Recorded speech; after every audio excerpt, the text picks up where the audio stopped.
Assalamu alaikum, all you writers and readers and wanderers. It's Najiyah here, welcoming you to Daybreak Press's very first inaugural Daybreak Live. We are beginning this series of Instagram Lives. We'll be doing it every Thursday at 2 o'clock.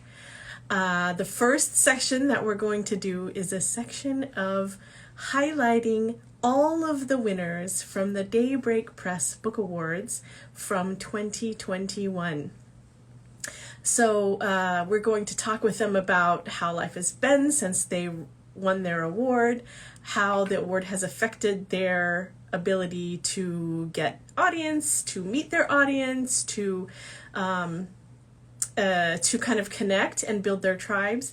And most importantly, we're going to check in with them about the projects that they're working on now and how their creativity has been flowing in the last couple of years, so we can kind of see the arc of their progress. And of course, we'll be asking them for all their tips and tricks so that the rest of us readers, writers, and wanderers can benefit from them. So our first guest on this inaugural Thursday is Tayyaba Syed.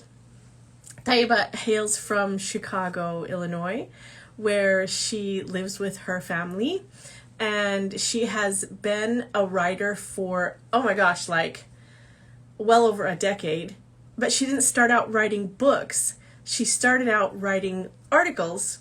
And actually, if you want to talk about debut, sometimes you go to the bookstore or you hear something online or in the media and it says, this is so-and-so's debut novel, and it's like, on the New York Times bestselling list, and you're like, oh, this person is the most upcoming author in 2021 or whatever.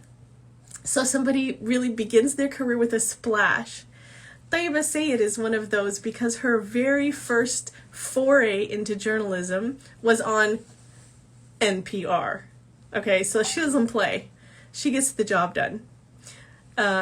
So after that, she started really increasing her work in journalism, and then she turned eventually to writing children's books.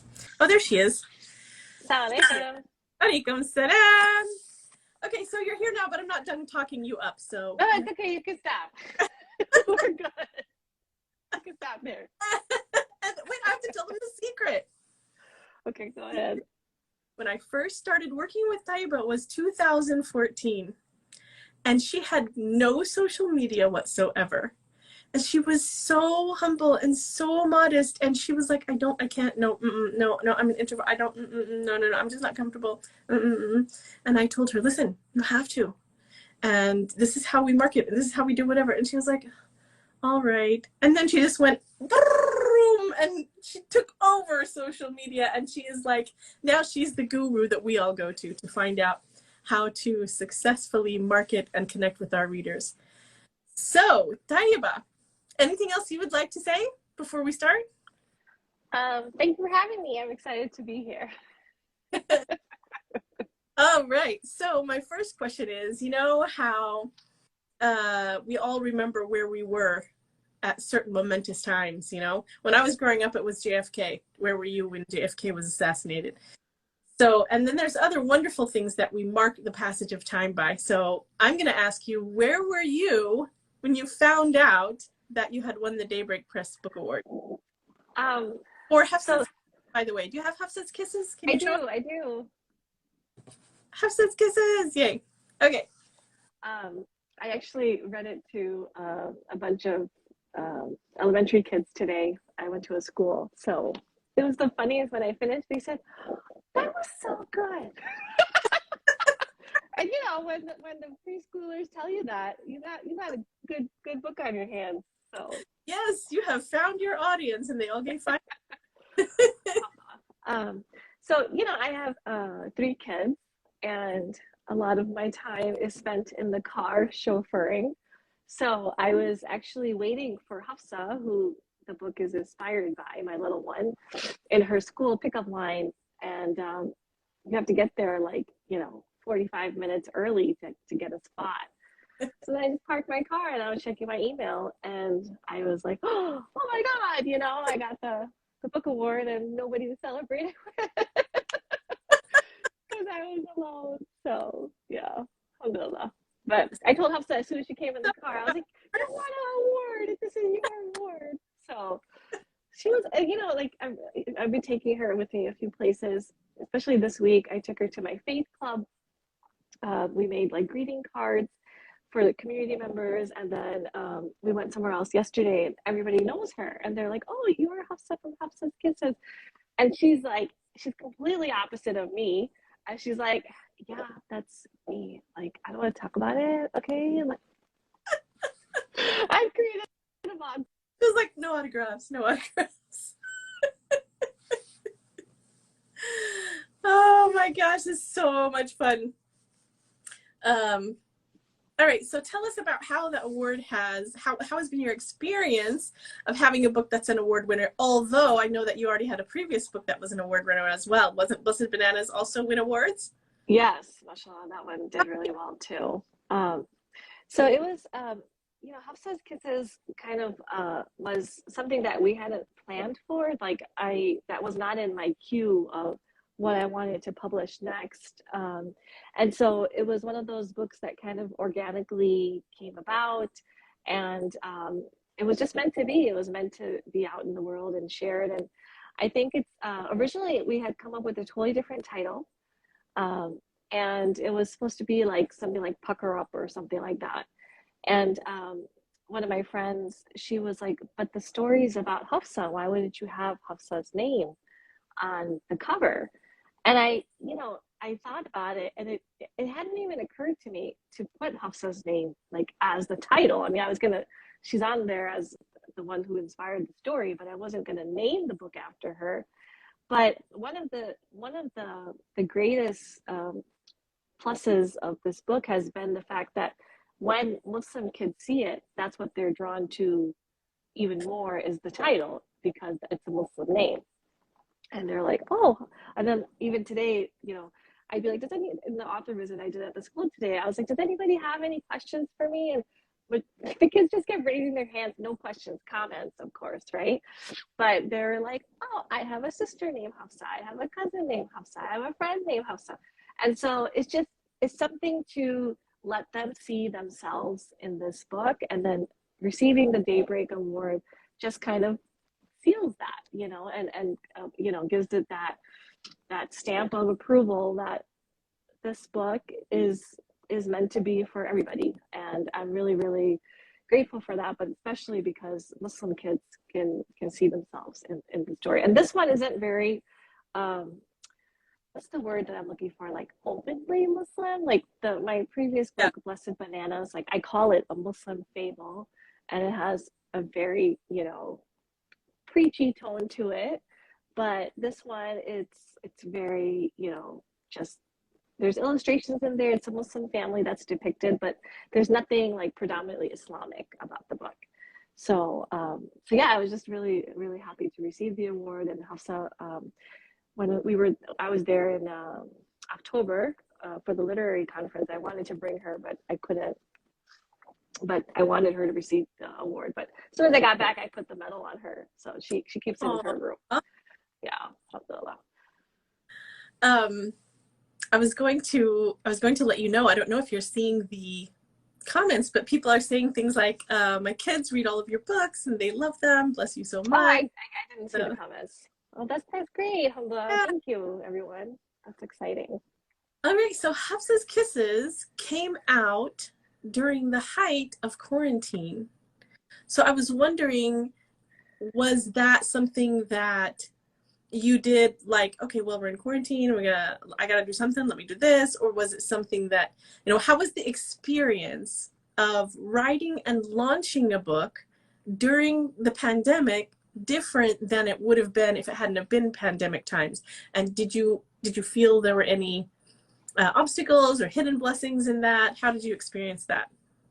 Yeah, thank you for asking that, because I feel like, especially when we do these type of interviews and conversations, we just focus on all the positive. And for me, I really like to keep it real, because it's the last 2 years, I'm just like everybody else, it's been a struggle. And for me, like doing in-person events and author visits and being able to promote my work in person really was a huge part of my income. And I mean, you know that writing is not a very lucrative career. So if anybody is looking to go into it, please change your intention if you're doing it for the money, because you ain't gonna make much, okay? But for me, you know, whatever I do earn from doing in-person events and things like that, I usually just put it towards publishing my next book. And so I had invested so much in Hafsa's Kisses. And it was, even though it's such a small little book, but you know, it's all hardcover and it's a board book. So it's harder to make, it's more expensive to make. And then we had to get it internationally produced, because over here, to get board books done, you know, in America, it's much more expensive. So they were supposed to arrive, the books were supposed to arrive in February 2020. So the whole production process was before COVID. And we were supposed to receive it before COVID. I mean, nobody knew COVID was coming, but Yeah. it was supposed to arrive February 2020. And there was some delay internationally with the shipping. And then March 2020, you know, COVID hit and the lockdown happened, and we were told that nothing is being shipped out. And all of a sudden, I had no book. And then I had another book that I was supposed to launch that summer. And it's a book about, it's called Going. It's a book about basically my relationship with my dad. Allah have mercy on his soul. And it's written from his voice and his perspective. And it's basically like showing milestones in my life and how he responded to them as a father. And then, you know, it's supposed to help kids with the idea of grief and dealing with loss of a loved one, and make, you know, something that's a heavy topic, something that you can have healthy conversations with kids. So it was supposed to be launched that summer. And then I was like, people were like losing loved ones like crazy in COVID. And so I couldn't even release that book. So I was just, you know, basically losing money, not making money, and I had no books. And then I was supposed to do a huge book tour, two huge book tours in March and April of 2020. And somehow they all got canceled. And so I had just ordered a new shipment of Blessed Bananas, which was then just sitting in my garage. So it was, I mean, 2020 like hit me hard, hit my bank account hard, hit me hard. And so I had to really reassess and kind of think about, so what is it that I'm doing? And I have this really strong passion to share my story, to spread a positive message of Islam. How else can I do that, because this wasn't happening? So then that's at the end of that year, I got asked to run for my local public school district school board. And there I was doing something in politics, running a campaign and canvassing. But you know, subhanAllah, everything I've been able to do as an author, as a public speaker, as a writer, and everything that I've been trying to push as when it comes to diversity and representation in mainstream media, I was able to use that towards trying to get a seat at the table for the board. And I was the only diverse candidate, minority candidate that was running. Wow. And alhamdulillah, got the most votes, and I just finished my first year. So yeah, that was totally surprising. Alhamdulillah. For having them to have you on their board. Yeah, it's been, you know, I mean, I know you're white, Najiyah, but it's all white all white people that I'm working with. So it's fun. Yeah, it is. Standing out of the crowd like that, alhamdulillah. But anyway, long story short, so the book finally arrived October of 2020. We were not able to do any public events for another year. So fall of 2021 is when I finally got to do some type of soft launch in person for Hafsa's Kisses. And it's still been really slow. Online sales have been really slow. And When I received the book award, which was pretty much, I think I received it fall of last year, Yeah. September of last year. So it was, it definitely brightened things up, figuratively and literally. But it's taking some time to pick up, and that's okay. SubhanAllah, I think the biggest thing for us is, instead of questioning why things are happening the way they are happening, or why they're not happening the way we want them to happen, right? It's more important to make the most and the best of what we do have. So, alhamdulillah, now I'm doing something I would never have imagined I would be doing, but it's still that same, the same thing that I've been trying to do, is get representation of who we are as Muslims, as people of minority, and now I'm just doing it in a different way, in a different voice. So, alhamdulillah. Yeah. All right, so can you let us in on when Going might be coming out? I honestly haven't even thought about it, because and then another thing was, I like started working on pushing for my Islamic studies, and then I got my certification, my teacher certification through Rabata. So that's what I'm saying. Like, there was, like Allah tells you, with hardship comes ease, and He says it twice, right? So with hardship comes ease 2 times. And so I felt like, alhamdulillah, there was all these blessings that came out of even the trial of COVID. And so right now I'm still focusing on my studies, and trying to share what I've learned, in many ways, as many ways as I possibly can. So writing has been kind of put on hold. So I'm doing more journalistic stuff. I'm sorry. Oh, journalistic stuff. Oh, dish.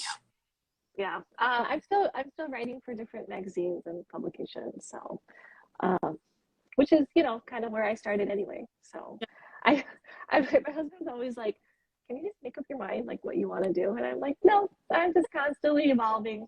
It's full circle. Got hand in every. And I'm always telling him, I was like, when I grow up, I want to do this. And he's like, what?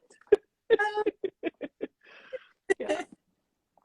But I think we should always be graceful with ourselves. I think we get kind of in this, like, comparison syndrome, and sometimes feeling inferior. We're seeing people doing all these amazing things, but it's like, okay, but what can I do with the talents and skills and abilities that Allah has given me right now, and whatever season you're in, alhamdulillah. SubhanAllah, I love that conscious choice to follow Allah, whatever Allah has planned. Because a lot of times we look back in life and we say, oh, alhamdulillah, it happened this way. You can see how Allah was working in this. Oh, alhamdulillah, Allah worked it out like that. But the goal is to have that as your conscious intention as it's happening, rather than mourning what's happening. Say, okay, how is Allah directing me? What kind of other doors are opening?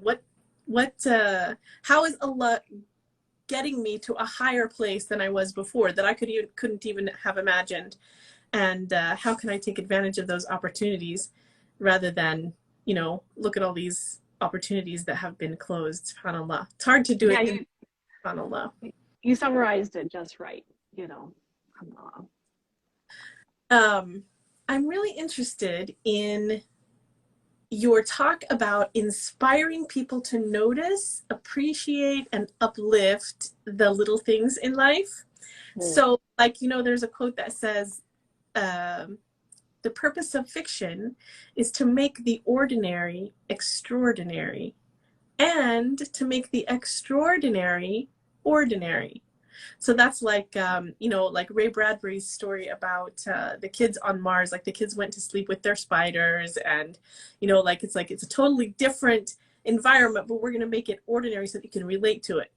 You're talking about the other end of that spectrum, which is taking the small things in life that sometimes we're too busy to notice, or too stressed, or too fraught, or too distressed to notice, and creating around them a story. I've always been jealous of, for example, like Dave Barry and other humor writers who can take totally normal situations, like getting a colonoscopy, or waiting in the toll line pay the toll for your car, and just make them hilarious. So how did you notice and come about having the Hafsa's Kisses as the topic of the book? And how do you advise us all to notice those things? And what maybe if you have, probably there's not a formula. I hope there's not a formula, but what advice do you have for us in noticing those things and ways to make them heartwarming like you did? So, the if those of you that haven't read Hafsa's Kisses, it's basically a, a collection. Ask, can you read? Yeah, I can read it really quick. Is that okay? I can read it, Yeah. then I can discuss it. Okay. So Hafsa's Kisses is written by yours truly, and is inspired by my number three, Hafsa Qadri, who actually came up with this story when she was probably about 2, 3 years old. So now she's 8. And you can see how long the production process is because it took a very long time to publish this book. And then it's illustrated by Melanie Putri, who's absolutely amazing. She also did Blessed Bananas. She herself is an award-winning illustrator in Indonesia. Alhamdulillah. All right. Is it coming up backwards? Is it coming, or is it coming the right way for you guys?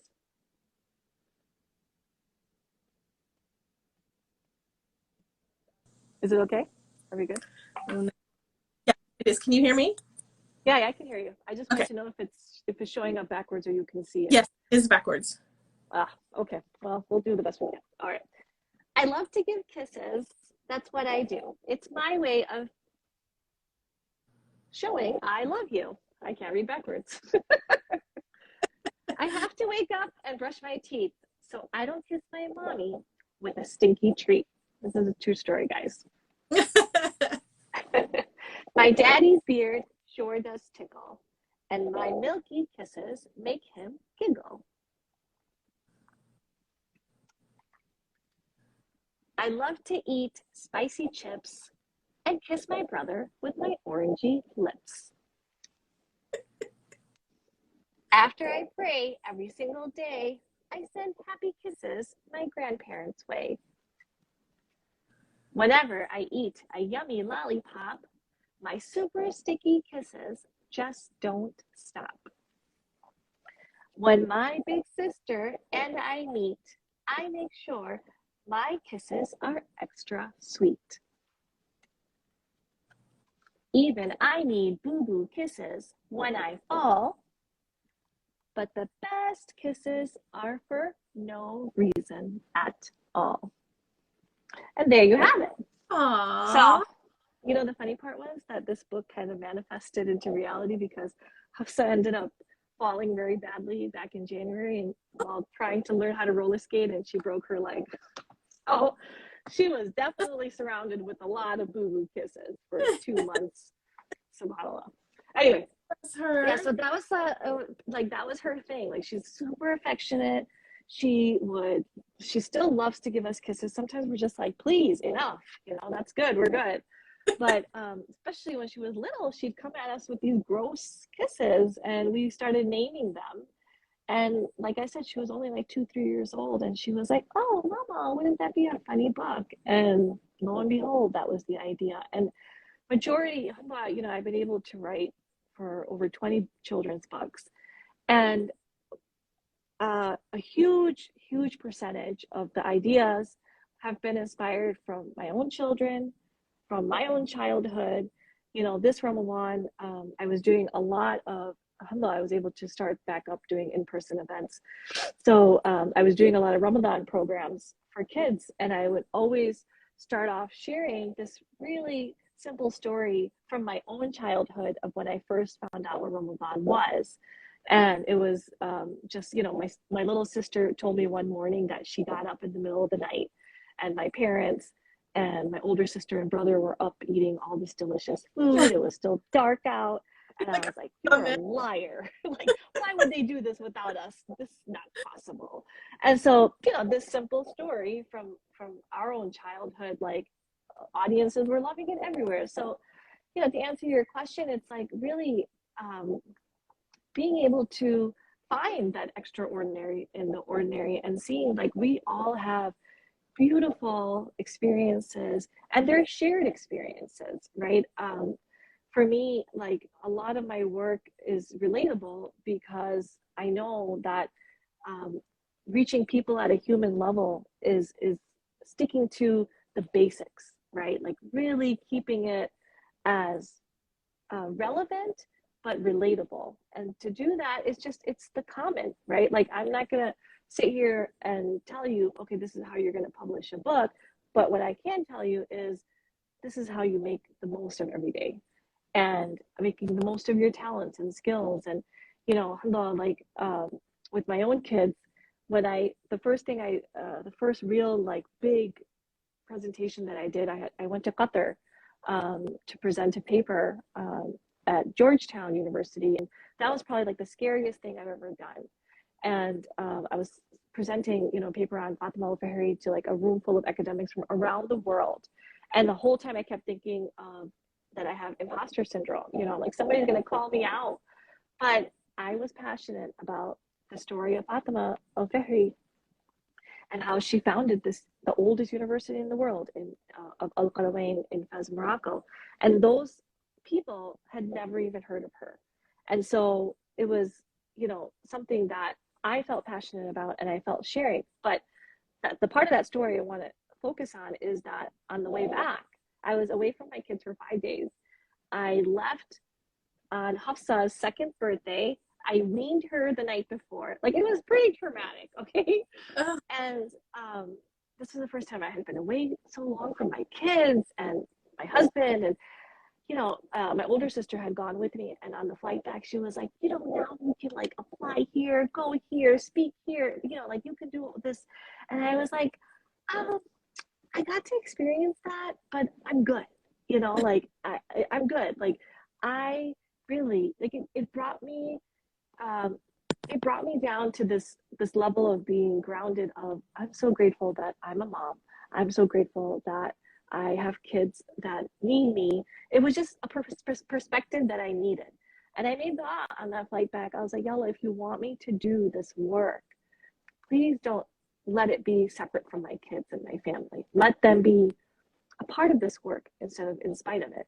And that dua, subhanAllah, I kid you not, Najiyah, it went straight up and has been answered. I oh mean, my God. like my kids are always with me.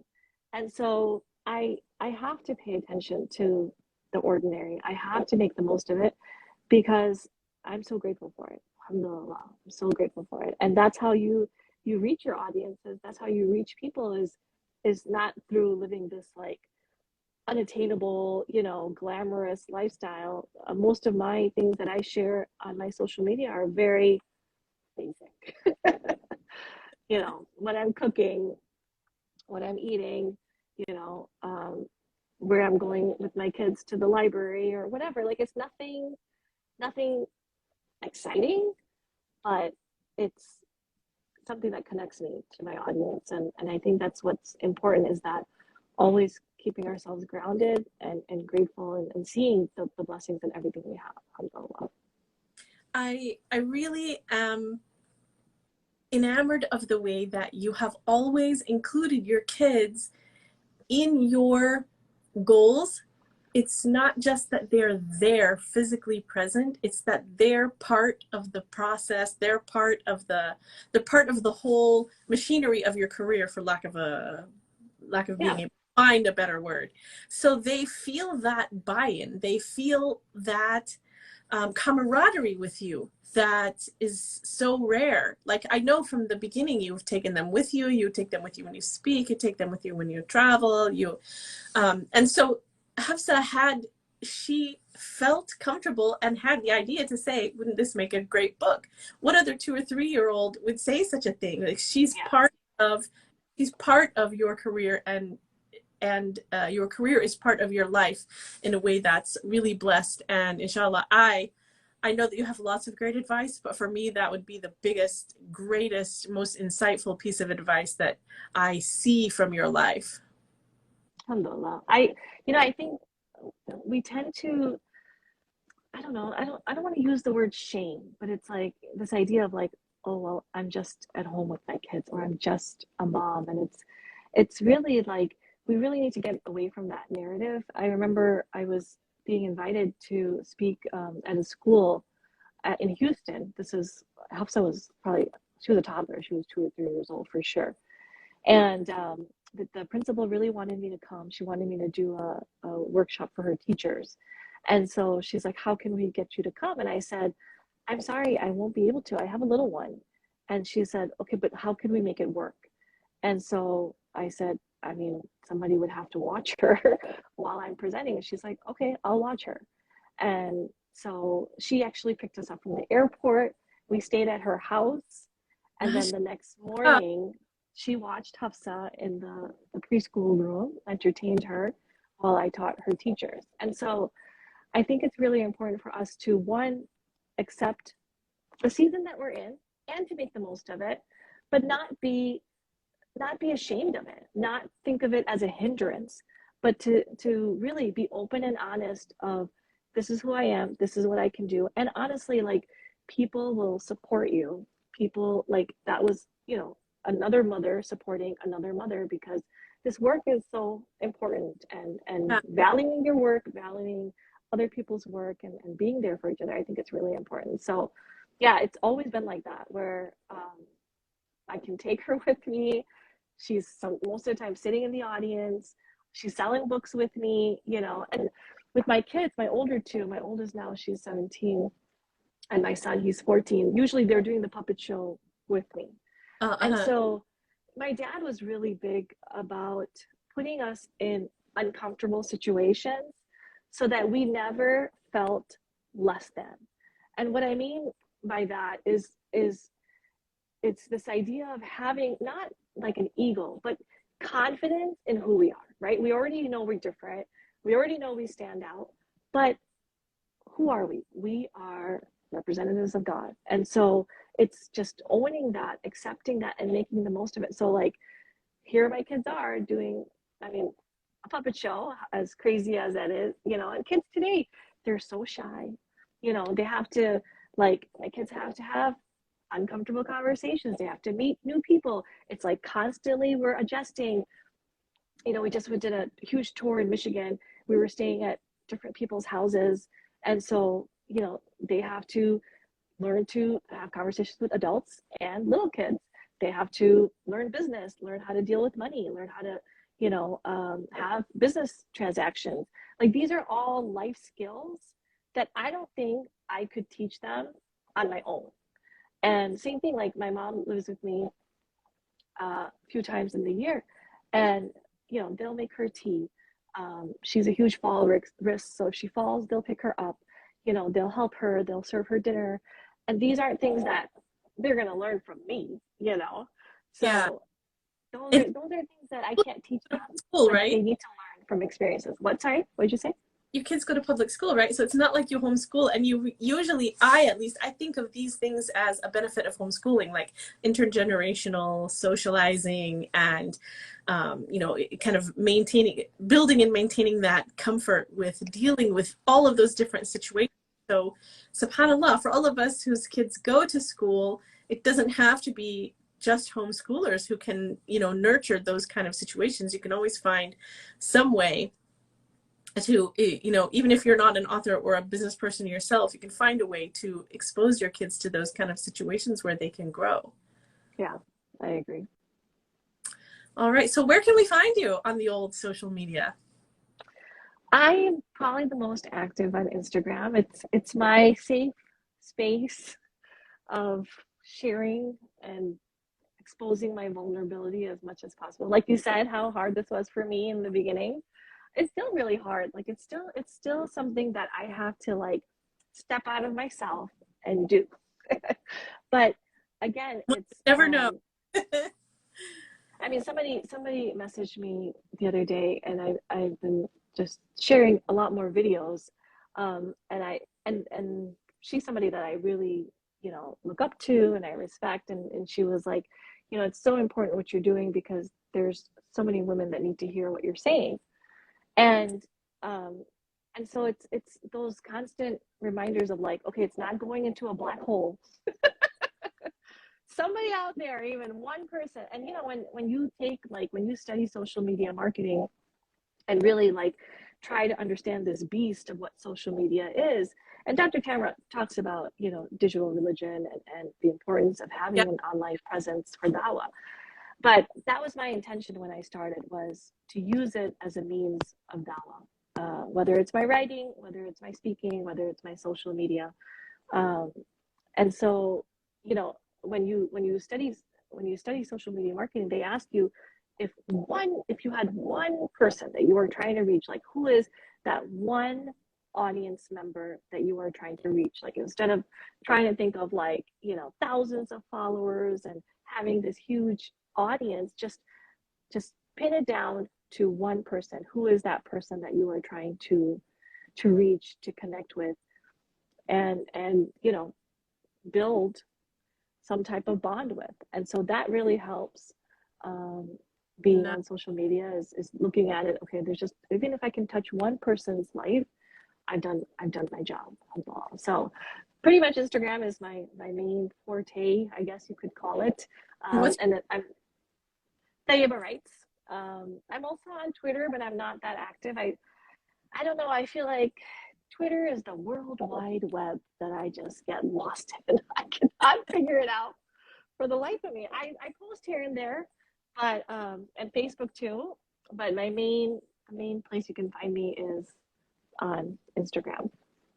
And then my website, you can learn more about me. You can find my books on there, which is tayyabasyed.com. okay? So I'm writing them. Tayyaba writes. Sorry, I did it wrong the first time. Tayyaba writes. Aren't you a writer? Yes. I do. Yes, I'm a Right. writer, but my phone keyboard, it's fighting back, man. Syed.com. Okay, quick one before we go. Who did your website and how did you arrange all of that?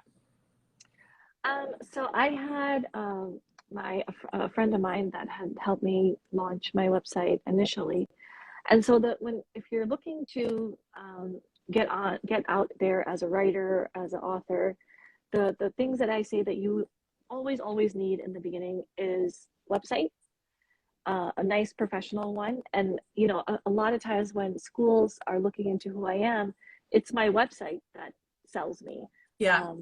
because everything is on there. It's easy to use, maneuver through, navigate through, and it's professional. And that's what they want to see.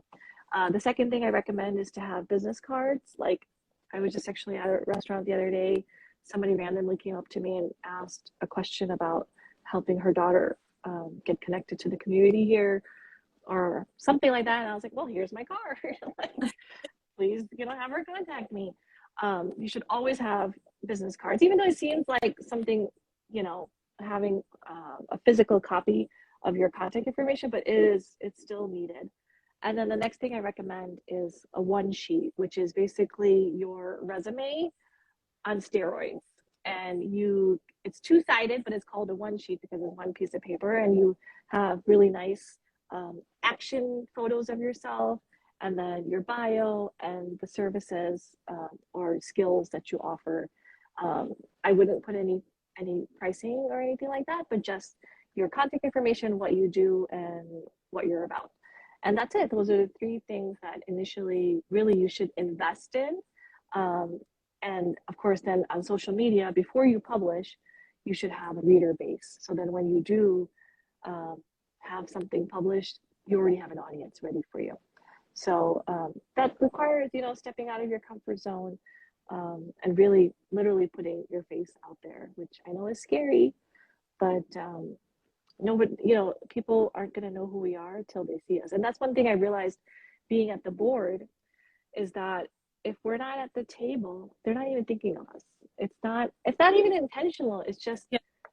they don't realize it, you know. And even like I have conversations with my husband about, you know, the masjid and women's prayer areas and all this stuff, but their experience is so different than ours that they don't even realize it. It's not necessarily, you know, negative on their part. They just don't know. So we have to step up. And I always think of like the companions and them being super uncomfortable situations and positions. And I imagine all of them. Like I imagine all of them being introverted except for Umar Rabiullah. Like I just feel like all of them were introverts Come when on, Islam came. Nusayba bin Ka'b, she's pretty out there too. Yeah, you could say that too. Yeah. But for the most part, I just think of them as like introverts who had to like go out there and really change their personalities and give it all. And if they didn't, we wouldn't be here 1400 years later. You know, I mean, our goal is to preserve this deen, and how can we do that? Well, that's people aren't going to know who we are until we go out and meet them. So you can do it, guys. I believe in all of you. If I can, seriously, anybody can. What a super duper first edition of Daybreak Live. Thank you so much, Tayyaba Syed from Chicago, Illinois, for joining us. And we'll see you here on next Thursday at 2 o'clock Central Time. All right. Jazakallah khair. Assalamu alaikum. Thank you for joining, everyone.